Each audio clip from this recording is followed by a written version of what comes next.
All right, welcome to the fake news channel. We got some more fake news for you people. It's heating up. It's getting serious. It seems like the closer we get to the day that they're supposed to swear in Donald Trump, the more and the more stuff that keeps happening. I don't know. It's starting to feel like Obama is going to do more in his last, 2 months of office, month of office, than he's done in the past 8 years. I mean, you could probably do the math and see he's probably done more campaigning from in his past 8 years from the beginning to the end, more campaigning than any other president, and he's probably done more lame duck activity than any other president. Look that up. I don't know if that's true. I'm just throwing that out there. You be the judge, but that's how it feels to me. So anyways, we got Russian hackers wanted by FBI in connection with election hacking.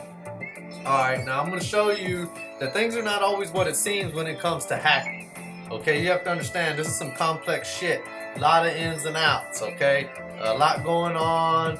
Sometimes the Russian hackers are not Russian hackers. Sometimes they're just hacking from Russia or Russian IP addresses or vice versa. It can go on. There's a lot going on, and I'm going to show you some more stories so you can see what I'm talking about.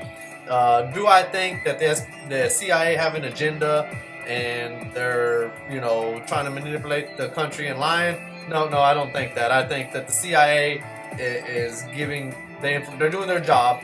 All right, we don't know the details of it, but do I believe that there shouldn't be an investigation, or there shouldn't be something going on to stop the hacking? And if Russia's involved, that we should let Russia know that don't be doing that shit. Do something. Yes, I believe all these things. I'm not saying that. What I am saying is, I don't believe that the way the media is putting it all together and saying, yes, Russian hackers dispatched by Putin hacked the elections because Donald Trump's a Russian agent, and they did it so he could win the election because they wanted to manipulate the people and they had a vendetta against Clinton. No, I don't believe that. That's bullshit, and we're going to get into that today. So let's start right here, first of all, and we'll start with this. Two suspected hackers as part of the sanctions leveled against Russia for interfering in the U.S. election. Now, MSNBC senior editor Cal Perry has been all over the latest developments in this story and looking good in our newsroom there, starting with our big FBI stuff. What do we know about the suspects? How does the FBI figure into this, Cal? Yeah, so when we take a look at sort of what they did, their tradecraft, you feel like we get a better idea of what exactly the FBI is looking for. So this is Alexei Balan. You can see here he's 29 years old, computer network engineer. I'll flip back really quick because this is important here. Aggravated identity theft fraud in connection with a computer. What that means? Well, he hacked into 3 e-commerce companies in Arizona and in Nevada. He downloaded that consumer information, he put it on his own server, and then he sold that information. Next, if Jenny I gotta never say that right ever. Racketeer. That's Bogachev, for this idiot who's supposed to be a professional journalist and can't read, obviously, and I'm a mechanic, you know what I'm saying? And I was able to do that, so let's see what happens. What we're talking about here is financial crimes, bank fraud specifically. This would lend itself to believe that he was part of a financial support network for the computer hacking. That's why we have this huge number here, $3 million reward. This is the individual who's now becoming infamous for the alias Lucky12345. But as we sort of break this down, it becomes clear federal officials believe these are the 2 guys who really carried out the hacking.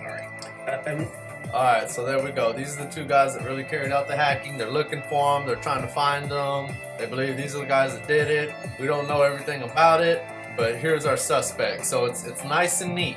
We got a motive, right? They laid out the motive, right after the Trump won the election. It was like, ooh, we got a motive why he won. This is the reason why he won, because the people were fooled, because the Russians hacked the election. We got a motive. Putin was in on it. The CIA collaborated it. 17 intelligence agencies, blah, blah, blah, blah, blah, blah, blah. Now we're chasing down suspects. But I'm fixing to show you that it's not always what it seems to be. So let's check this out. The dangerous British hacking duo of Matthew Bevan and Richard Price took the world for a potentially deadly ride for several weeks in their youth back in 1994. They began by attacking the Pentagon's network for several weeks and progressed further by stealing battlefield simulations. If that wasn't enough, they started intercepting messages from U.S. agents stationed in North Korea and accessed sensitive material from a Korean nuclear facility. This was all incredibly alarming to the U.S. because at the time, time, Price and Bevan were using US systems to infiltrate information from Korean systems, which, simply put, nearly sparked an international incident. Offenses under the Computer Fraud and Abuse Act also fall under the federal definition of terrorism.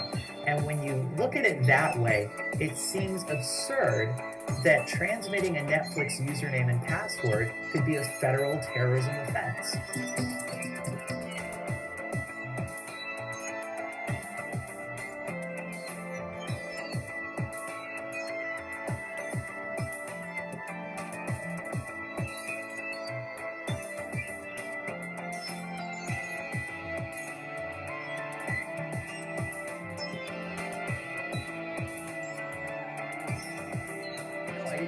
While I was hoping that I could clear my name at trial, it looks like we'll have to do that on appeal, and we think we have a very good shot there. The Computer Fraud and Abuse Act, this is a law that many folks in the tech community have kind of spoken out against and said that oftentimes the crimes aren't proportional to the punishments. How would you say this relates to your case?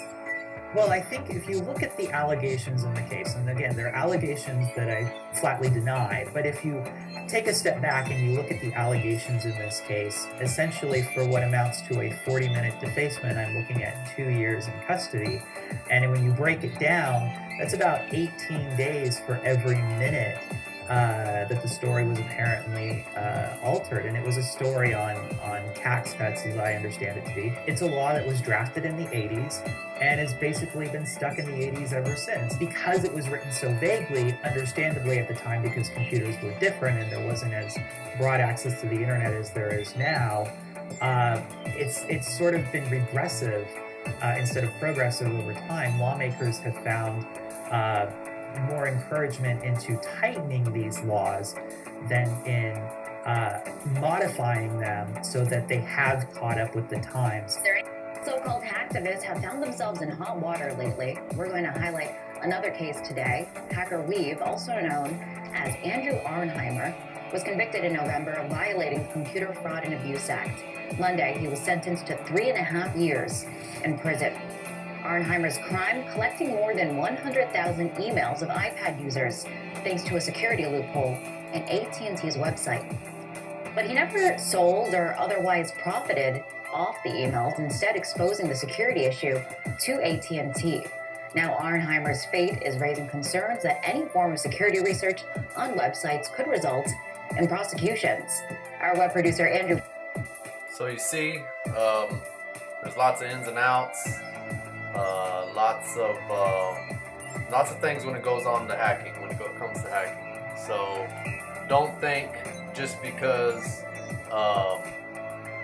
a reporter gets up there and feeds you the story and tells you all this stuff, you don't know, okay? You just saw how deep it can get and how intricate it can get and how the laws are.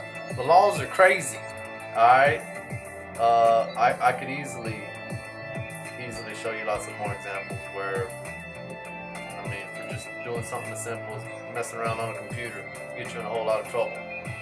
Now, am I saying that that's what's going on here? No, I'm not saying that. I'm just saying, just wait and see, because that's what I do. And as for me, who do I think the hackers are? Who do I think the whistleblowers and the leakers and the hackers?